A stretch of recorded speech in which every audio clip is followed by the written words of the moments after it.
Welcome to Shatter. Help me reach 5,000 subscribers. Support the video with a like and leave your thoughts in the comments. She said it at Olive Garden, like it was nothing. You only want me for one thing. The words slid across the table, soft and casual, but they cracked something deep inside me. She laughed right after, light, careless, and took another sip of her white wine, scrolling through her iPhone like she hadn't just torn something apart. The sound of forks, the low music, the hum of strangers, it all felt miles away. I didn't argue. I didn't defend myself. I just went quiet. Her name's Emily, an illustrator, the kind who collects heartbreak like other people collect postcards, always sketching old faces, old places, always talking about feeling something real again. I used to think I understood that. I built us a home with light, space, calm. Every wall, every window, intentional. I'm an architect. I design for permanence. She lives in nostalgia. That night, she said she'd been talking to her ex, just for closure. A musician, the kind that never left high school in his head. She said he gets her in a way I never could. I nodded, but inside something shifted. I'd been building a future. She was chasing echoes. When we got home, she went straight to her studio. I stood in the kitchen, the smell of burnt candles from Target mixing with cheap paint thinner. Her world always had that mess, colorful, chaotic, unfinished. Mine was measured, silent, deliberate. I watched her through the open doorway, her head tilted over a sketchpad, music from his old band playing low. It wasn't even subtle anymore. She didn't see me watching, didn't notice that my breathing had gone calm, my hands still. That was the first moment I stopped reacting. Something in me had turned to glass. A few days later, she started staying out late. Said she was getting coffee with other artists, but her eyes had that restless shine, the kind of light you can't fake or trust. I didn't check her phone. I didn't follow. But the silence between us started to build its own structure, stronger than anything I'd ever drawn on paper. She filled it with noise, music, laughter, excuses. I filled it with nothing. The night before everything changed, she came home past midnight. Her hair smelled like rain and cigarette smoke. She looked at me, waiting for a question that never came. When I said nothing, she frowned. "You're so quiet lately," she said. "It's weird." Weird. That's what she called it. The stillness that comes before demolition. She went to bed.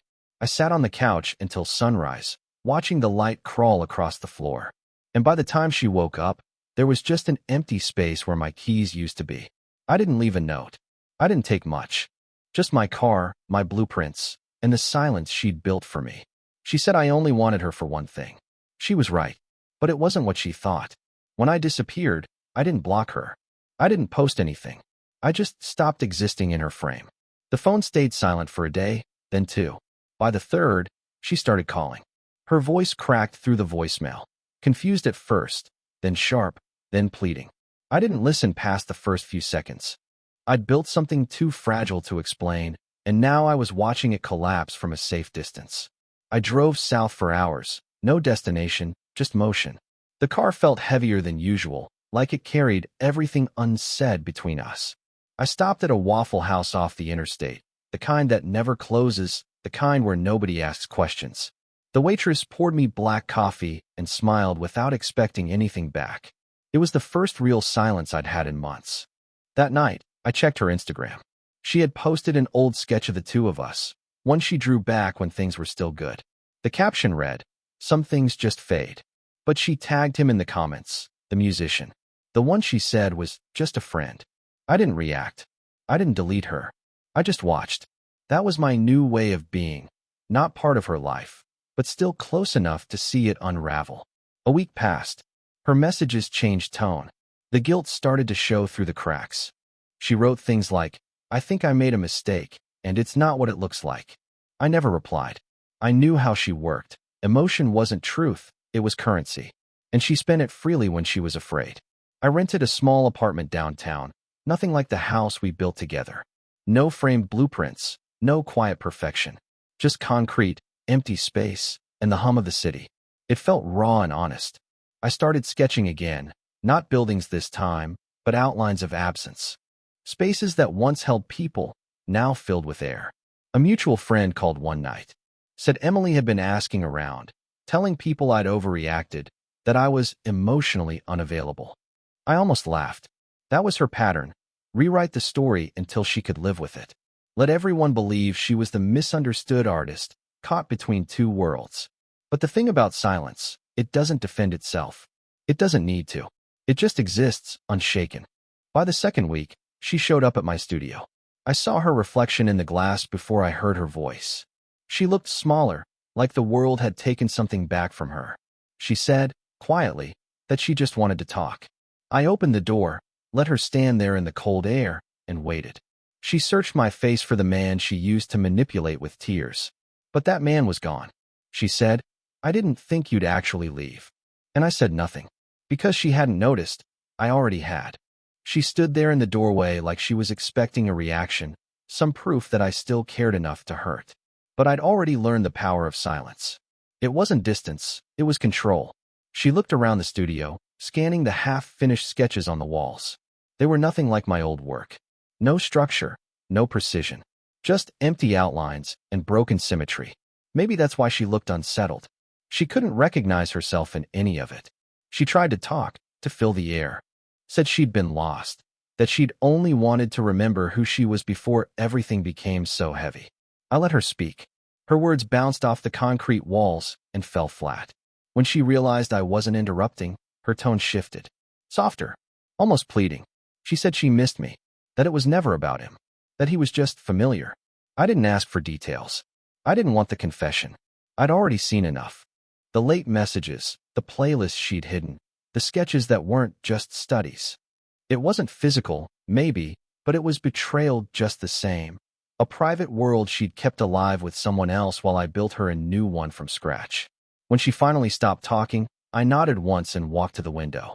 The city stretched out beneath us, all light and motion. I told her I was happy she found her clarity. She looked at me like she didn't understand the words. Because she didn't. To her, clarity meant reconciliation. To me, it meant distance. Before she left, she noticed a stack of envelopes on my desk. I saw her glance at them. Contracts, blueprints, new projects. Her name wasn't on any of them. She asked if I was leaving town. I said maybe. She smiled like it was a joke. It wasn't. After she left, I sat in the dark and replayed the silence she'd left behind. It wasn't peaceful. Not yet. It was the kind that vibrates under the skin, heavy with things unsaid. But it was mine now.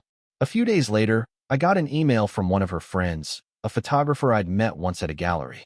He didn't mean to send it to me. He was forwarding something to her. Attached was a photo. Emily, at a bar, leaning close to the musician. Same look in her eyes. The one she used to give me when she wanted to be seen. That was when everything clicked into place. Her return wasn't about guilt or love. It was about losing her audience. And I was done performing. That night, I poured myself a cup of burnt coffee, turned off my phone, and started packing. The city didn't need another ghost. But she did. And I was happy to become one. By the time I left the city, I didn't tell anyone. I packed light. Just clothes, my sketchbook, and the silence I'd earned. I drove north this time, through small towns where nobody knew my name. The car became my world, the hum of the engine steadier than any heartbeat. I stopped once at a Walmart to grab coffee and a few things for the road. I caught my reflection in the glass doors and almost didn't recognize myself. I didn't look broken, just emptied, clean. Emily kept calling, sometimes 10 times a day. Her voicemails shifted from anger to confusion to tears. You can't just vanish, she said once. But that's exactly what I could do, and that's what scared her. For the first time, she couldn't read me, couldn't predict me, and control dies in silence. I stayed in a small cabin near the lake. No signal, no noise. Just cold mornings and the sound of water hitting the shore. I started sketching again, simple forms, raw spaces. Every line felt like a breath I hadn't taken in months. My phone stayed face down on the table, notifications lighting it up like sparks in the dark. But I didn't touch it. The less I reached for her, the clearer everything became. A week later, I went back online. Not to her page, just to check in with the world I'd left behind. That's when I saw it. Her feed, public again, full of sudden healing posts. Phrases like learning to love myself, trusting the process. And of course, photos. Candles, sketchbooks, coffee cups, half smiles. Except one picture stood out. The musician's leather jacket hanging on her chair. She must have thought no one would notice. But I did. And so did everyone else. People started commenting. Friends, family, the ones who had watched our story unfold online. You could feel the tone shift, that slow unraveling of sympathy. They weren't cruel, but they weren't blind anymore. Her narrative was slipping. That night, she texted me for the first time in weeks. "They're misunderstanding everything. Please say something." I stared at the message until the screen went dark. She wanted me to save her image. I used to do that, shield her from judgment, from consequence. But not this time. This time, I let the silence answer for me. When I finally closed my laptop, I felt something unexpected. Not anger, not even satisfaction, just peace. The kind that doesn't need witnesses. The kind that builds itself quietly, like a foundation meant to last. I slept for 12 hours straight. When I woke up, the sun was already high, and for the first time, I didn't reach for my phone. I just watched the light move across the wall, steady, calm, real. A month passed before I saw her again, though not in person. She showed up on a podcast, talking about toxic relationships and emotional withdrawal. Her voice trembled at the right moments, perfectly rehearsed. The host called her brave. The comments were full of sympathy. She didn't mention my name, but she didn't have to. Everyone who knew us would understand. She was rewriting history again, one soft lie at a time. I could have called her out. I had proof. Screenshots, dates, messages. But I didn't. That's the difference between exposure and precision. Revenge burns fast. Silence lasts longer. Instead, I forwarded one of her public posts to a client we'd both worked with before. Nothing accusatory, just a quiet reminder of how she mixed her personal art with professional contracts. That was all it took. A week later, she lost a commission. Not because of me, because of her patterns. I didn't destroy her world. I just stopped holding it up. Around that time, I got a call from a developer in Seattle. They'd seen my new portfolio online, the raw sketches, the stripped-down designs. Said my work had evolved. I knew what they meant. It finally looked honest. They offered a 6-month contract. I said yes without thinking twice. The city, the air, the distance, it all felt like the right kind of erasure. Before I left, I stopped by our old neighborhood. The house I'd built for us still stood there, perfect and quiet. Her car was gone. The blinds half closed. Through the window, I could see the studio light on. Same desk, same clutter, but it felt smaller now. Like the space had swallowed her whole. I didn't knock. I didn't need to. That chapter had already closed itself. On my way out of town, I stopped for gas and saw her name pop up on my screen again. Just one line this time. "You're really not coming back, are you?" I didn't open it. I didn't delete it either. Some messages aren't meant to be answered. They're meant to echo. Driving west, the sun dipped behind the highway, painting everything in gold. I rolled the window down and let the wind hit my face. I realized I'd spent so long building spaces for other people that I'd forgotten how to exist in open air. Somewhere past the state line, I turned off the music and just listened to the road. The world had gone quiet again, but this time, it wasn't her silence. It was mine, and it was enough. Seattle felt like a clean page, wet air, sharp light, and no ghosts. My apartment was small but faced the bay, with enough space for a drafting table and nothing else. The first morning there, I made coffee on the floor and watched the city wake up through fog. No calls, no messages, just the quiet hum of beginning again. Work came fast. The new firm liked the way I saw space, how I designed with absence instead of decoration. They didn't know where that came from, and I didn't explain. I spent my days drawing buildings that let in light and left room for breathing. At night, I'd walk by the water, listening to the city pulse around me. For the first time in a long time, I didn't feel the need to be known. But Emily didn't disappear. Even in silence, she found ways to appear. A mutual friend tagged me in a post, a gallery opening. She was there, smiling in the background. Thinner, quieter, holding a drink she barely touched. Her art looked different now. Darker. Faces blurred into shadows. The caption said, "Grief has its own shape." People called it brilliant. I recognized the truth beneath the praise. She wasn't healing. She was haunted. A few nights later, I got an email from her. No subject line. Just one line in the body. "Do you ever think about what we could have been if I hadn't ruined it?" I read it once, then again. My first instinct was to delete it, but I didn't. Instead, I let it sit there, unanswered, like everything else between us. She'd once accused me of only wanting her for one thing. I thought about that now, sitting by the window with the city stretching out below. Maybe she was right, but it wasn't what she thought. What I wanted was permanence, a place to build, to belong, to grow into. I gave her everything stable, and she mistook it for control. Weeks passed. I got another message, this time from the musician. Short, defensive, almost desperate. Said she'd gone quiet on him too, that she'd been off lately. He sounded like a man losing ground, the same way I once did. I didn't reply. There's no point in warning someone who's already inside the storm. That night, I stood on the balcony and watched the city lights blink through the fog. The world was still moving, and so was I. Emily had built her stories around chaos. I built mine on what came after. And somewhere deep down, I knew she was starting to realize the difference.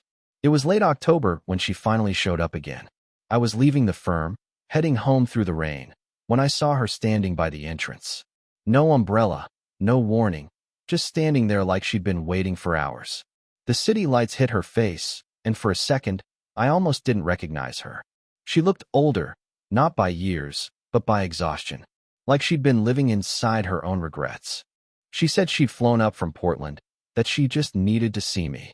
I didn't invite her inside. We stood under the awning while rain hit the pavement, cars hissing past. She started talking fast, the way she always did when she was nervous. Said things hadn't gone right. The musician was gone. Her work wasn't selling. People had stopped calling. She tried to sound detached, but her voice kept breaking around the edges. I just listened.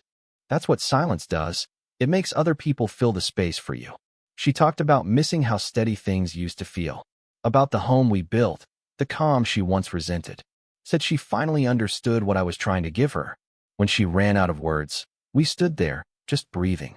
I could see her waiting for the familiar rhythm, for me to step closer, to comfort, to forgive. But I didn't move. I told her I was glad she was finding her truth. Her face fell just slightly.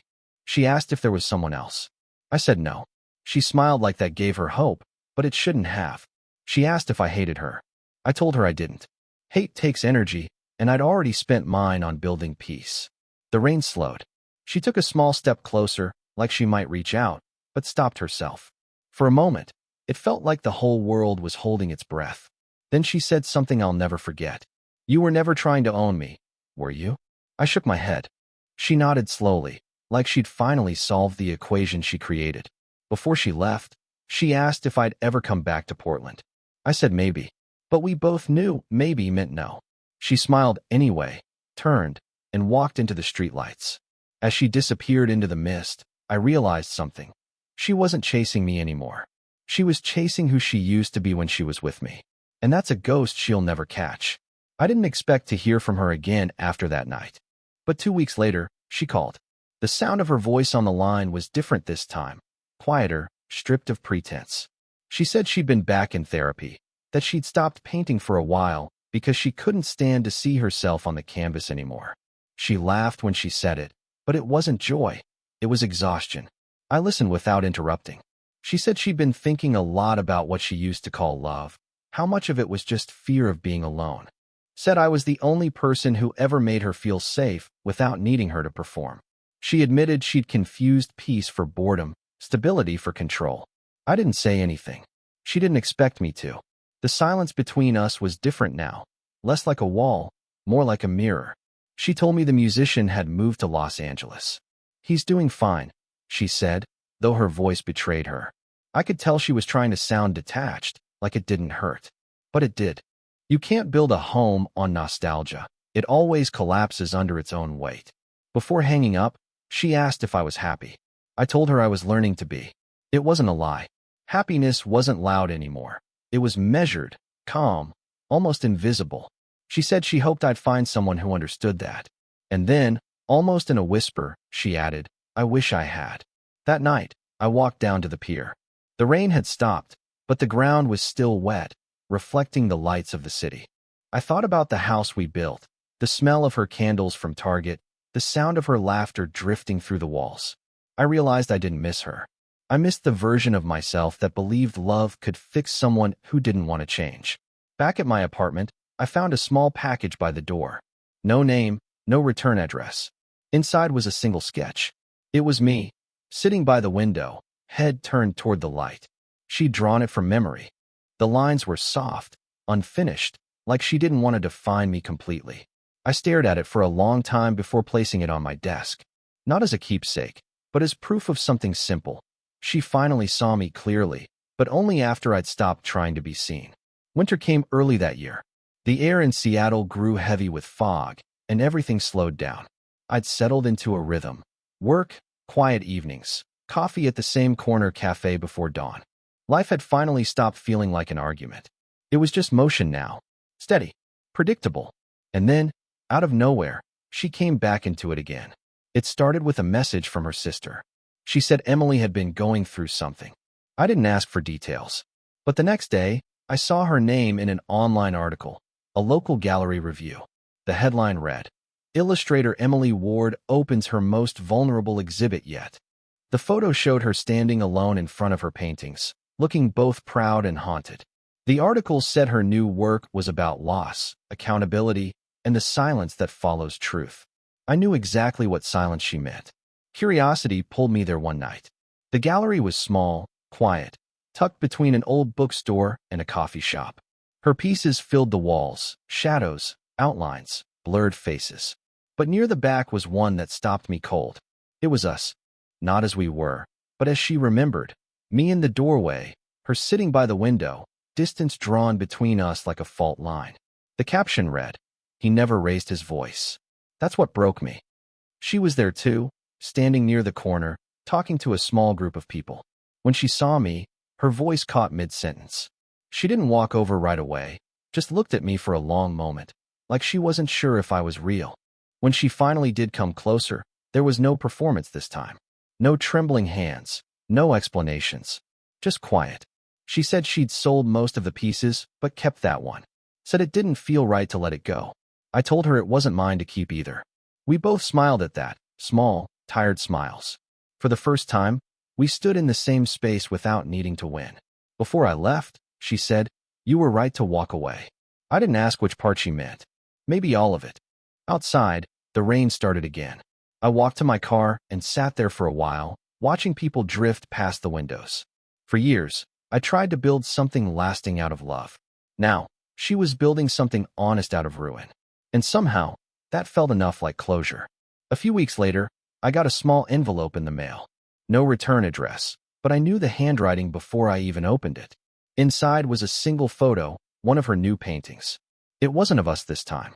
It was a quiet interior, empty, just light coming through an open doorway. On the back, she'd written 5 words. "You gave me the frame." I stared at it for a long time. There was no ache, no rush of old memory. Just a calm recognition that she finally understood what I'd been trying to build. In the weeks that followed, her name faded from my phone. No new messages, no emails, no sightings on social media. The silence didn't feel like distance anymore. It felt like resolution. People talk about closure like it's something dramatic, a final confrontation, tears, explanations. But real closure is quieter. It happens when you stop rehearsing the past. The project in Seattle wrapped up just after the new year. They offered to extend my contract, but I declined. I didn't know where I'd go next, only that I didn't want to stay. I packed my sketches, my few things, and the photo sheet sent. On the way out, I stopped by a small diner I'd been going to every morning. The waitress there, the one who always remembered my order, asked if I was moving. I said yes. She smiled and told me I looked lighter. I think she was right. Driving south, I passed through towns I'd never heard of. No destination, just horizon. Somewhere outside Portland, I pulled over by a rest stop overlooking the valley.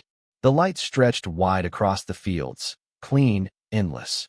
I thought about her again, but not with regret. More like gratitude. She'd taught me something without meaning to, that not every story needs rebuilding. Some need to collapse to make space for the truth underneath.